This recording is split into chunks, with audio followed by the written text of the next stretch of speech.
Olá, bom dia, irmãos e irmãs.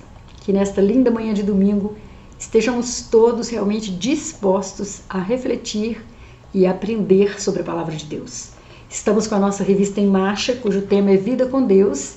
Na 6ª lição, a humildade é uma virtude. E no domingo passado, junto com a lição Nós e a Palavra, eu deixei para vocês um grande desafio, que é começar a leitura da palavra de Deus até o resto de seus dias. O desafio da leitura diária da palavra de Deus, imitando aqueles exemplos maravilhosos que foram citados na lição, mas especialmente Jesus, que tinha um zelo todo especial com essa palavra. E para nós nos aproximarmos ainda mais do Senhor e conhecermos mais o Senhor, não há um caminho melhor do que estudando e conhecendo a sua palavra. Eu espero que você já tenha começado esse desafio e possa continuar para o resto dos seus dias. E hoje nós vamos ver então a humildade. A humildade é uma virtude. Nós vamos ver que ela vai também nos ajudar na nossa intimidade com Deus, no nosso crescimento espiritual.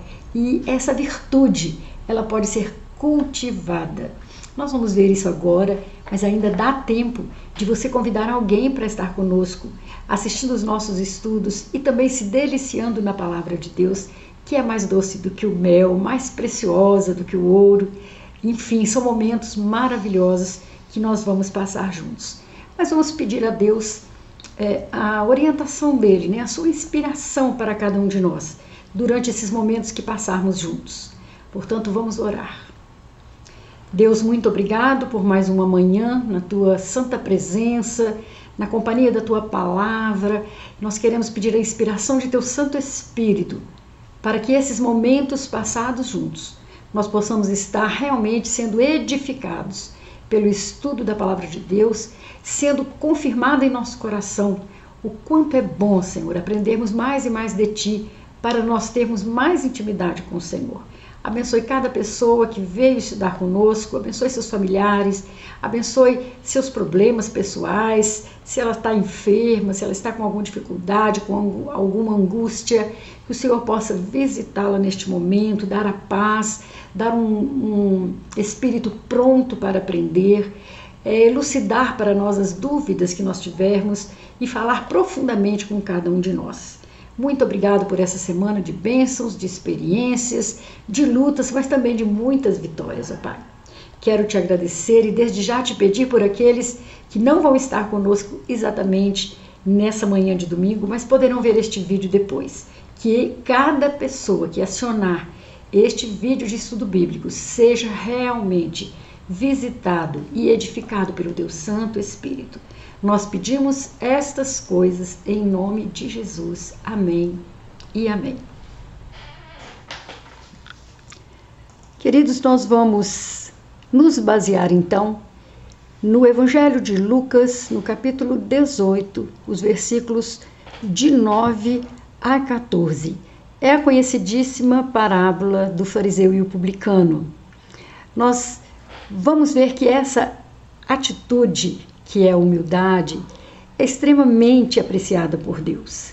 E através dessa parábola, o Senhor Jesus vai ensinar aos seus discípulos e a nós ainda hoje como cultivá-la e a importância de vivenciar uma vida de humildade na presença de Deus e com o nosso próximo. Nós vamos então ler dos versículos 9 ao 14. Leiam comigo, por favor. Alguns que confiavam em sua própria justiça e desprezavam os outros, Jesus contou esta parábola. 2 homens subiram ao templo para orar. Um era fariseu e o outro publicano. O fariseu em pé orava no íntimo: Deus, eu te agradeço porque eu não sou como os outros homens, ladrões, corruptos, adúlteros, nem mesmo como este publicano. Eu jejuo 2 vezes por semana e dou o dízimo de tudo quanto ganho. Mas o publicano ficou à distância, ele nem ousava olhar para o céu, mas batendo no peito dizia: Deus, tem misericórdia de mim, que sou pecador. Eu lhes digo que este homem, o publicano, e não o outro, o fariseu, foi para casa justificado diante de Deus. Pois quem se exalta será humilhado, e quem se humilha será exaltado. Olha que coisa extraordinária o Senhor Jesus trouxe para ilustrar o seu ensino naquele momento. Ele pegou duas figuras extremamente importantes e reconhecidas na época. Os fariseus, que eram as pessoas que lideravam o ensino, o conhecimento da lei, dominavam e se esforçavam o máximo para o cumprimento daquela lei na sua vida. Tanto é que eles eram muito respeitados entre as pessoas da comunidade. A palavra fariseu no original significa separados. Então eles formavam uma classe mesmo separada, não se misturavam, porque eles no íntimo se consideravam superiores aos demais. Não só pelo conhecimento, né, mas também pelo procedimento moralmente elevado, né? E os publicanos eram um grupo de pessoas muito mal recebidas, muito mal vistas pelo povo, porque apesar de ambos, né, publicanos e fariseus serem judeus, os publicanos exerciam uma profissão que as demais pessoas não gostavam, porque naquela época Israel era dominado pelo Império Romano e os publicanos cobravam os impostos que seriam entregues aos romanos. Imagina isso, você conviveram com seu próprio conterrâneo e ele trabalha a favor do adversário, né? A favor de quem, do dominador da época. Então eles eram muito mal vistos. Mas Jesus vai contar essa parábola exatamente para exemplificar o que se passa no íntimo de cada ser humano. O fariseu, ele vai ao templo, o publicano também vai ao templo.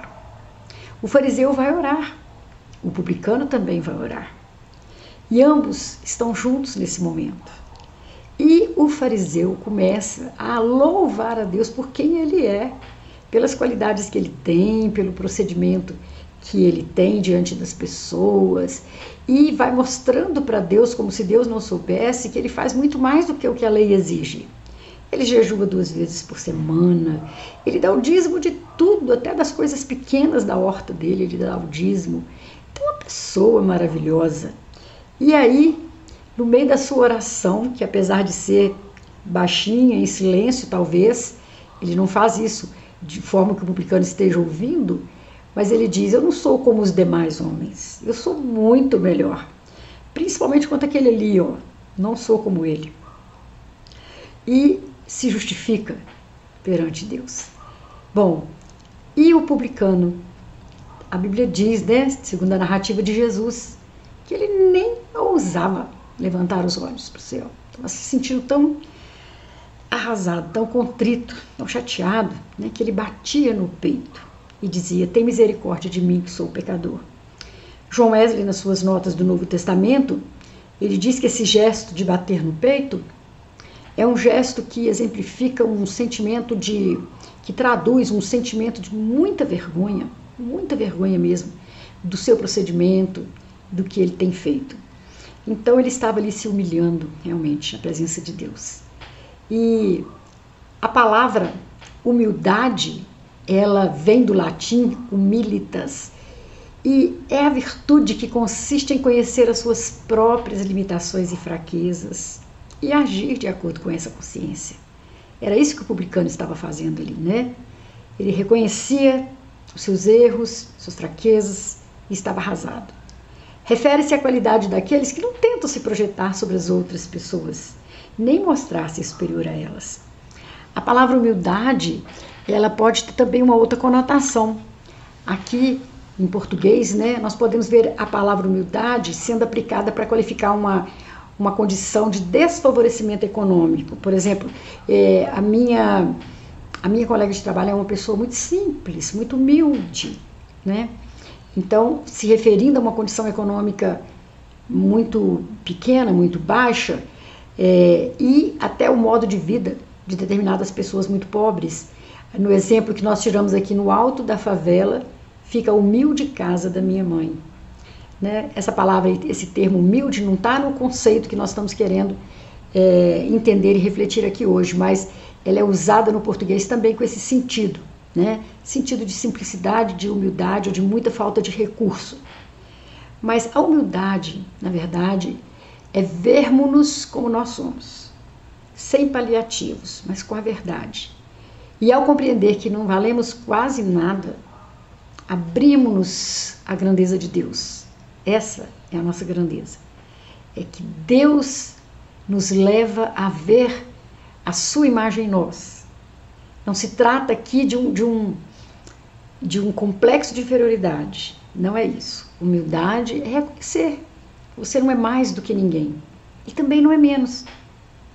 É uma virtude.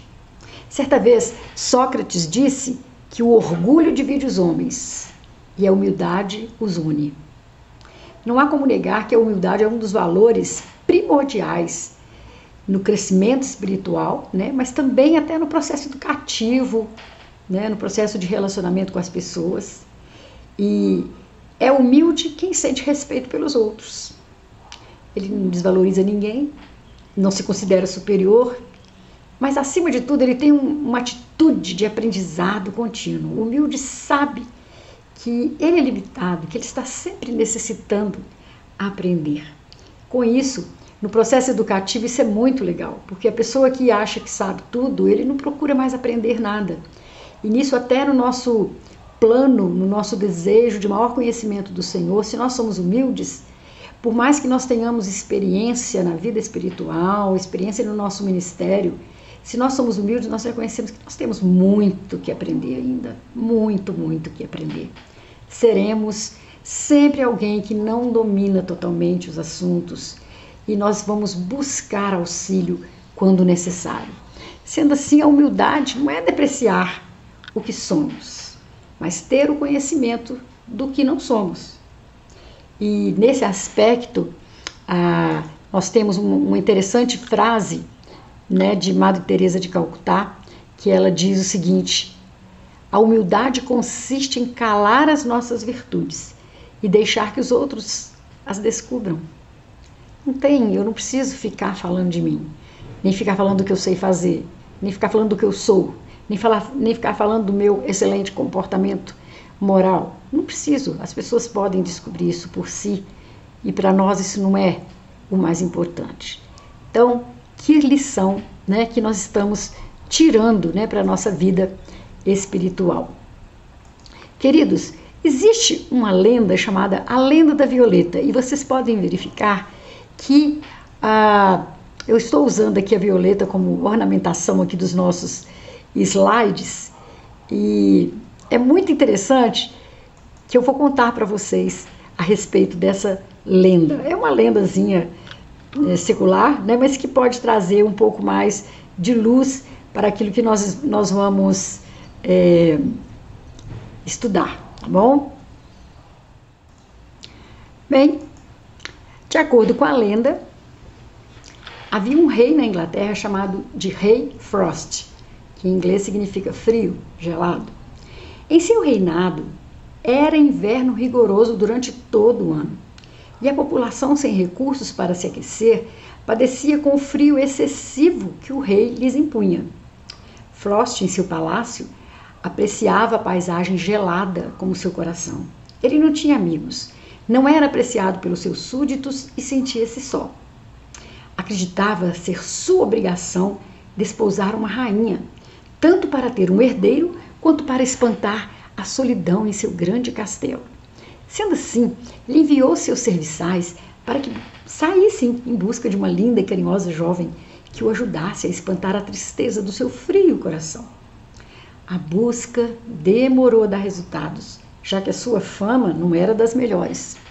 Após andarem incansavelmente por muitos dias, os emissários encontraram em um distante povoado primaveril uma linda camponesa que ali vivia com a sua família. A jovem era tímida, mas extremamente bela. Possuía profundidade no olhar. Era humilde, caridosa e delicada, sendo deste modo a suposta esposa ideal para o rei Frost. Seu nome era Violeta. Violeta aceitou ser levada para ver o rei Frost. E este, ao vê-la, ficou imediatamente apaixonado pela moça. Casaram-se E a ternura de Violeta aqueceu o coração gelado deste homem, que se derreteu como a neve ao calor do sol da primavera. Frost tornou-se outro homem. Seu novo coração sentia pelos seus súditos e ele decidiu que não seria mais inverno durante todo o ano, e quando fosse, seria um inverno ameno e tranquilo de se passar. Frost transformou-se em um homem feliz com a sua Violeta, e sua felicidade transbordava em bondade, humildade e delicadeza com o próximo. No entanto, Violeta sentia saudades da sua família e de seu distante povoado, tendo pedido ao marido para lhe permitir visitá-los durante alguns meses por ano. Frost atenderia ao seu pedido com uma condição: voltaria durante os meses quentes do ano sob a forma de uma linda flor. A moça aceitou, e desde então, durante a primavera, floresce como as lindas violetas que conhecemos, retornando como rainha durante o inverno para o seu marido. Eu gostei muito, achei bem romântico a lenda da violeta. De fato, essa é uma das flores mais simples, né, que nós temos. Ela é bem acessível, você compra um vasinho por um preço bem acessível, mas ela tem uma variedade de cores, de tons, né, de roxo, de bonina. Na minha época essa cor chamava bonina. E lilazes, né? É uma flor que só de pôr um vasinho ali na sua sala já traz uma beleza para a sala. E eu gostei de usá-la aqui como enfeite dos nossos slides, porque ela traduz bem a humildade, né? A sensação ou a virtude da humildade para nós. Mas, deixando de lado, né, essa lenda secular, nós vamos ver que na Bíblia nós teremos reais exemplos de humildade para as nossas vidas. E nós selecionamos alguns, porque a Bíblia é cheia de exemplos de humildade. Nós selecionamos 4 exemplos. Pastores de Belém, que estavam lá na noite que Jesus nasceu. O Simeão, que pegou Jesus bebê ainda no colo. Moisés, né, que vai trazer para nós lá do Velho Testamento uma lição. E é claro, eu deixei por último, mas que é o mais importante, é o exemplo de Jesus Cristo. Vamos ver um pouquinho de cada um? Antes de explorarmos cada um desses exemplos que eu citei já, nós vamos ver que a Bíblia também tem muitos exemplos de pessoas arrogantes. O rei Nabucodonosor foi um deles. Nós temos outros também, né? Mas o rei Nabucodonosor foi alguém que se revestiu de arrogância, desprezou a exortação divina acerca da necessidade da humildade. E por esse motivo ele sofreu da parte de Deus um castigo terrível. E no final ele acabou reconhecendo a grandeza do Senhor. Está lá no livro de Daniel, capítulo 5, de 18 a 21, se você quiser conhecer esse exemplo. Por outro lado, a gente tem inúmeros exemplos, como eu disse, né, de Abraão, de Jó, de Jeremias e Paulo e tantos outros que refletem o que significa ter um espírito humilde.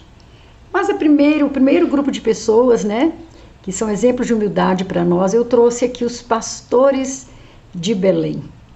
Aqui eles eram também pessoas humildes na sua condição social, né, porque eles eram pastores. Em Lucas 2, nós lemos sobre o nascimento de Jesus. E perto de onde Jesus nasceu, lá em Belém, havia alguns pastores que estavam tomando conta das suas ovelhas naquela noite e que foram avisados por anjos sobre o nascimento do Messias. Para a gente compreender bem o papel desses pastores, nós precisamos entender que naquela época, essa classe social de pessoas representava pessoas sem qualquer reconhecimento social. Eles eram desconsiderados, né? Aliás, desde o tempo de Davi, vocês lembram? Os pastores eram vistos como pessoas sem importância social. Por isso que quando Samuel chega na casa de Jessé, com a notícia de que ele estava ali para ungir um dos filhos de Jessé como futuro rei, ninguém nem se lembrou do Davi. Até que depois que Samuel pergunta, né, não tem mais ninguém? Ah, é mesmo, tem Davi. Davi é um pastorzinho que está lá no campo tomando conta das ovelhas. Ninguém esperava que ele, um pastor, poderia ser tão especial. Então, no nascimento de Jesus, essa figura volta a ter um destaque especial. Eles foram os primeiros a verem o tão aguardado Rei de Israel que reina para sempre. Olha que coisa linda, né? Lendo o trecho do capítulo 2, que segue até o versículo 20, nós podemos perceber a disposição dos pastores a crerem e a seguirem as instruções dos anjos. Esse exemplo de humildade na Bíblia nos deve deixar atentos a seguir as instruções de Deus, sem nos importarmos com reconhecimento ou status. Então, os pastores eram exemplos de humildade na Bíblia, de que nós precisamos entender que o reconhecimento para nós, social, ele não deve ter uma importância tal como o reconhecimento da parte de Deus por nós. Humildes, acreditaram no que os anjos anunciaram e foram lá e conferiram todos os detalhes. E são os primeiros a visitarem o menino rei recém-nascido. Outro exemplo de humildade que eu gostaria de destacar, também está no Evangelho de Lucas, no capítulo 2, é o Simeão. Embora na Bíblia não deixe muito claro qual o cargo que ele tinha, se ele era sacerdote, profeta ou nenhum dos dois, se fosse uma pessoa comum, mas alguns estudiosos ligam este Simeão ao profeta que é mencionado lá no livro de Atos, no capítulo 13, já que o livro de Atos também foi escrito por Lucas, e ali ele cita Simeão, mas esse nome era muito comum na época, né? E a relação de profetas e mestres citados ali em Atos fala de uma pessoa também chamada Simeão, mas de repente não é o mesmo. Mas esse detalhe não é importante agora, porque nós vamos falar. O que nós queremos ressaltar é a fé e a confiança que Simeão tinha em Deus. Ele foi usado pelo Espírito Santo antes mesmo do seu derramamento no Pentecostes. Simeão nos lembra que devemos manter a nossa fé e esperança em Deus, né, no Senhor Jesus, e devemos estar dispostos a ser usados pelo Espírito Santo. Ao ver a salvação dos humanos em seus braços, ele é enfático ao declarar que aquele menino não seria apenas propriedade de um povo. Jesus não veio para uma classe social ou para um determinado povo.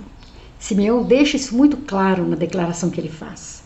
Assim como Simeão, devemos ter um coração humilde para compreender e aceitar os planos de Deus. E embora a expectativa dos judeus fosse por um rei imediato, que os livrasse ali do jugo dos romanos e que tivesse aquele papel político, o Messias cumpriu e cumpre um papel muito maior, que é livrar judeus e também nós, gentios, do império do pecado. Olha que coisa bonita.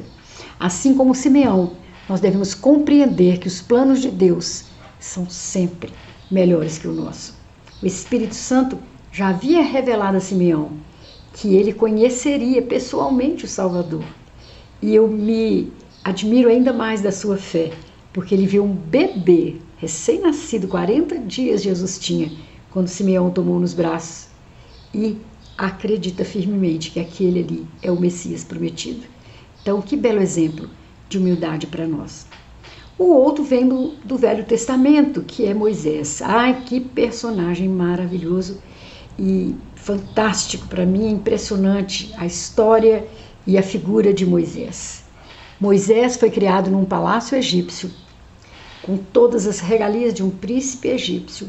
Recebeu a melhor educação, mas ele não permitiu que a autoridade, que seu posto, que seu status lhe subisse à cabeça. Muitas vezes, quando um homem recebe autoridade, aí que fica evidente se ele é humilde ou não. Não é, irmãos? Robert Greene Ingersoll, que é um escritor do século XIX, ele disse o seguinte: se quiser pôr à prova o caráter de um homem, dê-lhe poder. Olha bem, porque a pessoa, nós já ouvimos muito aquela expressão, né? O poder subiu a cabeça. Quer dizer, a pessoa era de um jeito, quando não tinha poder, era simples, era simpático, era humilde, mas quando lhe é dado poder, sobe a cabeça e a pessoa se transforma e se considera Deus, e se considera superior a todo mundo. Nesse sentido, Moisés foi um excelente exemplo de humildade. Moisés recebeu grande autoridade, pois Deus o comissionou como líder da nação de Israel em formação. E Moisés nunca se orgulhou por causa disso. Nós vamos ver que ele era modesto ao lidar com questões difíceis, como sobre direitos de herança.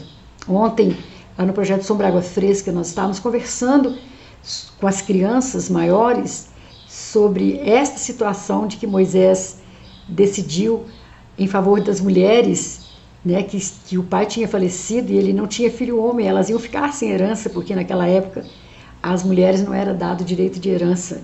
E ele consulta o Senhor Deus sobre essa situação. E Deus responde, não, as mulheres têm razão, são 5 moças que têm direito à herança do pai. Então a lei é mudada por causa dessa circunstância, e Moisés falou com elas, não, eu preciso consultar a Deus. Ele não deu uma resposta imediata, segundo o seu parecer. Então Moisés era realmente humilde, né? Não confiava nas suas habilidades naturais, ele sempre recorria ao Senhor para saber a sua orientação. Um homem orgulhoso não faz isso, mas Moisés não. Moisés diz, a Bíblia diz que Moisés apresentava as suas dúvidas, as suas ansiedades perante o Senhor. Imagine só, mesmo depois de liderar a nação de Israel por 40 anos naquela travessia no deserto, Moisés não confiou em si mesmo para dar uma resposta para as filhas daquele pai falecido, mas ele consultou ao Senhor. Né? Que situação de exemplo a humildade que este homem tinha.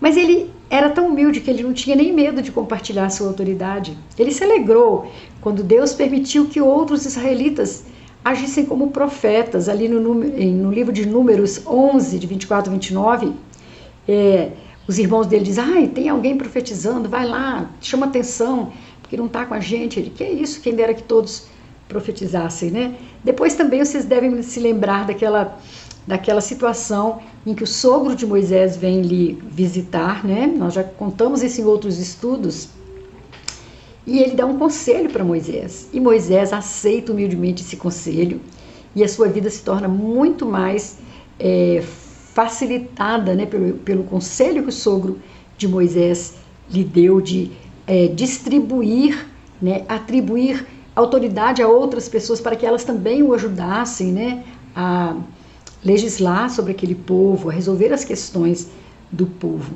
Moisés apoiou de coração essa sugestão do seu sogro, e ali Deus o levou até a proximidade da terra prometida com muita galhardia, com muita sabedoria para ministrar sobre aquele povo.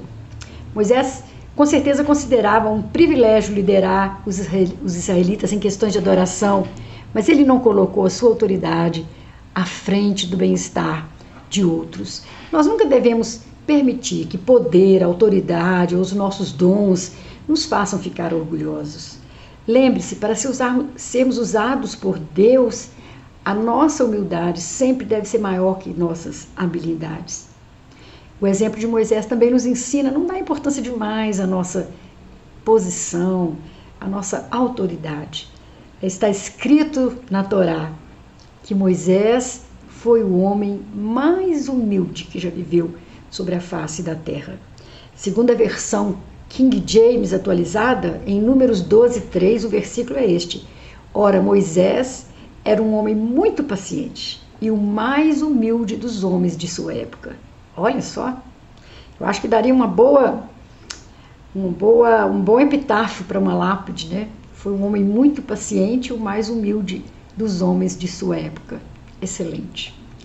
Mas, queridos, o nosso exemplo maior vem da própria pessoa de Jesus Cristo. Esse é o nosso exemplo em tudo, mas especialmente hoje o exemplo supremo de humildade. Durante o seu ministério terreno, ele forneceu várias demonstrações visíveis da sua humildade, como, por exemplo, a sua atenção com as pessoas desprezadas e rejeitadas. Irmãos, aquela situação de que leprosos venham ao seu encontro. Os leprosos eram obrigados a gritar para as pessoas que eles eram leprosos, que eles eram impuros, que passasse longe, que ficasse de longe, que ali eles poderiam ser contaminados. Jesus chegou ao ponto de não somente se aproximar para conversar, mas ele toca num leproso para que ele seja curado. Quanta humildade! Depois também, né, aquela cena maravilhosa de Jesus lavando os pés dos seus discípulos, que está narrada lá em João 13, de 3 a 16, que nós já comentamos também num estudo recente, né, que coisa maravilhosa. E ali é, de fato, uma lição prática de humildade, porque é ali que ele diz aos seus discípulos: se eu, que vocês chamam de mestre, estou lavando os pés de vocês, vocês devem fazer também com as outras pessoas, que era uma atitude também que deveria ser executada por um escravo, uma pessoa simples, né? Mas Jesus toma esse papel e ensina uma lição inesquecível para os seus discípulos. Nossa, glória a Deus, né? Que coisa linda quando a gente lê esses textos, essas narrativas, né, sobre o dia a dia de Jesus. Por tudo isso, queridos irmãos e irmãs, o cristão deve ser humilde. Definitivamente a humildade é uma característica cristã necessária. E, como eu disse, há diversos exemplos e passagens bíblicas que enfatizam a necessidade de se ter um espírito humilde. A verdadeira humildade ela é desenvolvida na vida do cristão pela ação e habitação do Espírito Santo em sua vida. Nós, por nós mesmos, a tendência nossa é sempre querer nos exaltar diante de outros. Querer sempre mostrar que somos melhor do que de fato somos. Mas a humildade não é um mero complexo de inferioridade, como eu disse. Ela é uma atitude sincera, que não dá lugar para arrogância, autossuficiência, pois aquele que é verdadeiramente humilde, ele reconhece a sua total dependência de Deus. Ele sabe que tudo que ele tem vem do Senhor. A Bíblia diz lá em Provérbios 3,34 que Deus resiste aos soberbos, mas dá graça aos humildes. Eu citei anteriormente esse versículo. Deus se agrada, né, dos humildes, mas ele resiste às pessoas soberbas. E através do profeta Isaías, o próprio Deus, que é sublime e grandioso, diz que se deleita em habitar com aqueles que têm um espírito contrito e humilde. E o Senhor Jesus, ele também disse que os humildes são bem-aventurados, são felizes. Então, quem é o humilde? Não é aquele que se sente inferior a todo mundo. Não é aquele que tem uma posição econômica, um status sem qualquer significado social. Não, é a pessoa que reconhece as suas limitações, reconhece a sua dependência de Deus, reconhece a sua dependência dos demais, sabe que não dá conta de tudo sozinho, sabe que não é dono da verdade, sabe que não sabe tudo, reconhece. Deus se agrada. E o próprio Jesus vai se descrever como uma pessoa humilde. Lá em Mateus 11:29, vai trazer para nós um dos versículos mais lindos da Bíblia. Ele diz: tomai sobre vós o meu jugo e aprendei de mim, que sou manso e humilde de coração, e encontrareis descanso para as vossas almas. Manso e humilde de coração. Jesus está se descrevendo como uma pessoa humilde de coração e mansa. E nós vemos que Jesus não foi uma pessoa que se achava inferior a todos os outros. Não foi uma pessoa que não tinha atitudes. Não foi uma pessoa que não lutava pelas causas de injustiça, pelas causas de menosprezo àquelas pessoas marginalizadas e que não enfrentou as autoridades em favor delas. Pelo contrário. Então nós vamos ver que a humildade é muito mais, né, do que se sentir uma pessoa simples. É reconhecer. E ele, como ser humano, né, ele delegou tarefas aos apóstolos, aos seus discípulos, ele dividia ali, né, o trabalho com eles, ele ensinava pacientemente, ajudava as pessoas, enfim, é manso e humilde de coração, no melhor exemplo que nós podemos ter. E o apóstolo Paulo exorta os cristãos a não fazerem nada por ambição egoísta ou por vaidade, mas por humildade.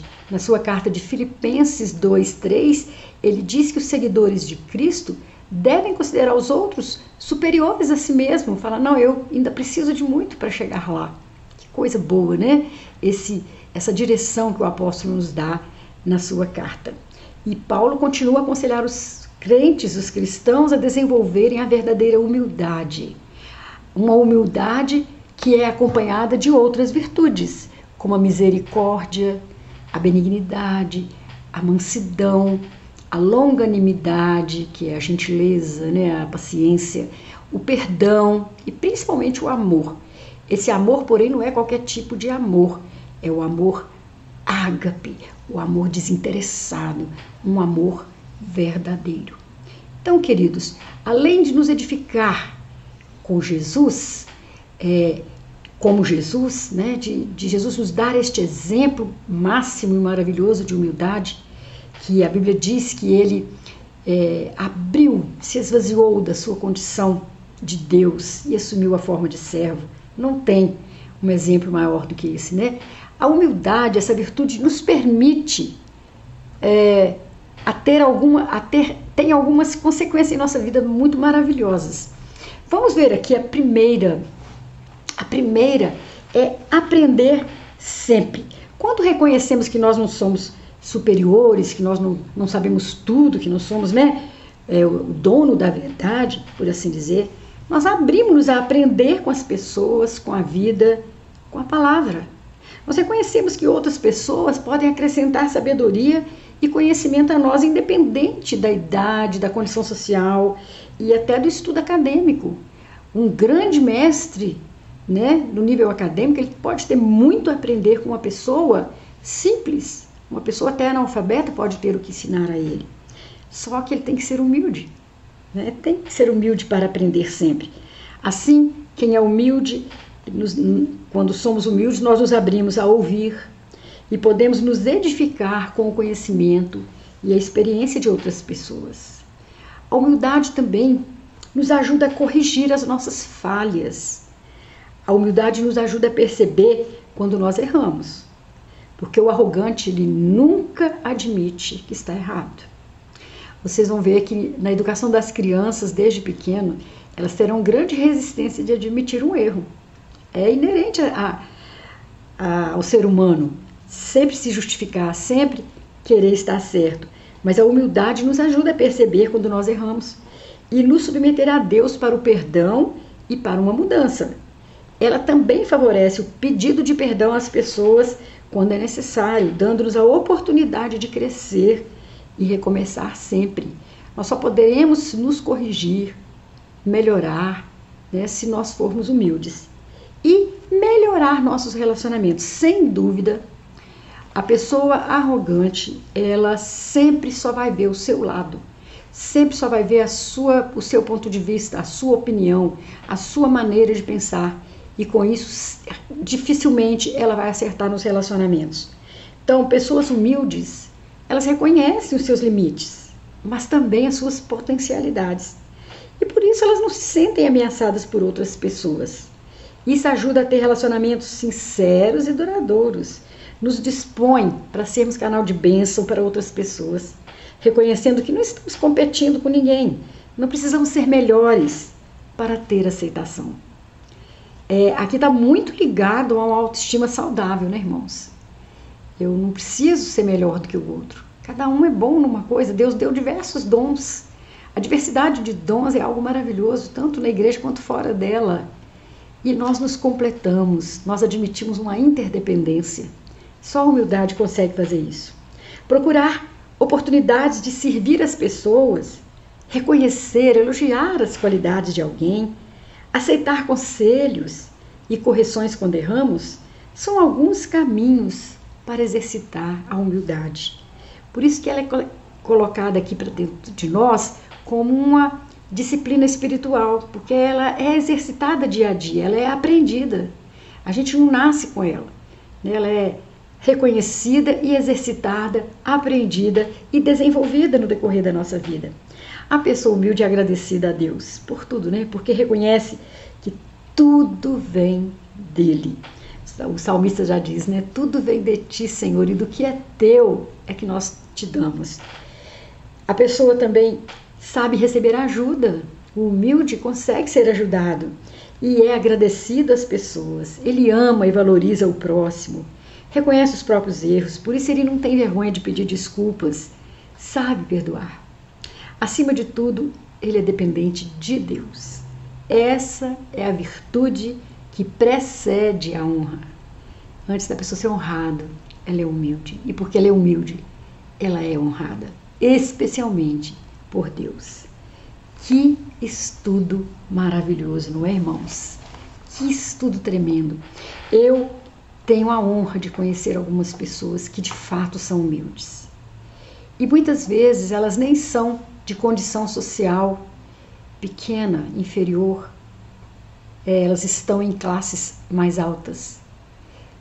Dois amigos meus que eu poderia denominar como exemplo de pessoas humildes estão em classes mais altas, mas dá prazer de ver quando a pessoa tem poder, tem autoridade, mas se reconhece como um ser humano igual a qualquer outro, necessitado das mesmas coisas, de atenção, de carinho, de ajuda, que ele não seria ninguém sozinho.